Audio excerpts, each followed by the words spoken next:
கடந்த வாரம் காக்காத்தோப்பு பாலாஜி, தற்போது சிசிங் ராஜா என்கவுண்டரில் கொல்லப்பட்டது அதிர்வலைகளை ஏற்படுத்தியுள்ளது.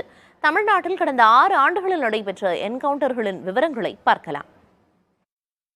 2019ஆம் ஆண்டில் சேலம் மாவட்டத்தைச் சேர்ந்த கதிர்வேல் மற்றும் சென்னை வியாசர்பாடி பகுதியைச் சேர்ந்த வல்லரசு ஆகியோர் காவல்துறையால் சுட்டுக் கொல்லப்பட்டனர்.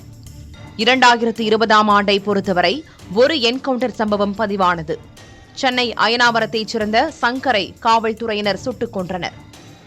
2021இல் கடலூர் மாவட்டத்தைச் சேர்ந்த கிருஷ்ணன், காஞ்சிபுரம் மாவட்டத்தைச் சேர்ந்த முர்த்தசா, தூத்துக்குடியைச் சேர்ந்த துரைமுருகன் ஆகியோர் போலீஸ் துப்பாக்கி குண்டு பாய்ந்து உயிரிழந்தனர்.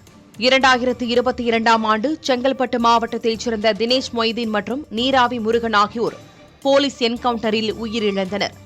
2023இல் 3 ரவுடிகள் சுட்டுக் கொலை செய்யப்பட்டனர். சென்னை கூடுவாஞ்சேரியைச் சேர்ந்த சோட்டா வினோத், ரமேஷ் மற்றும் திருச்சியைச் சேர்ந்த ஜெகன் ஆகியோர் காவல்துறையின் துப்பாக்கிக்கு இரையாகினர். இந்த ஆண்டில் திருச்சி ரவுடி துரைசாமி புதுக்கோட்டை மாவட்டத்தில் வைத்து கடந்த 11ஆம் தேதி என்கவுண்டர் செய்யப்பட்டார். தற்போது சென்னை மாதவரம் அருகே ஆம்ஸ்ட்ராங் கொலை வழக்கில் தொடர்புடைய முக்கிய குற்றவாளி திருவேங்கடத்தை காவல்துறையினர் என்கவுண்டர் செய்துள்ளனர்.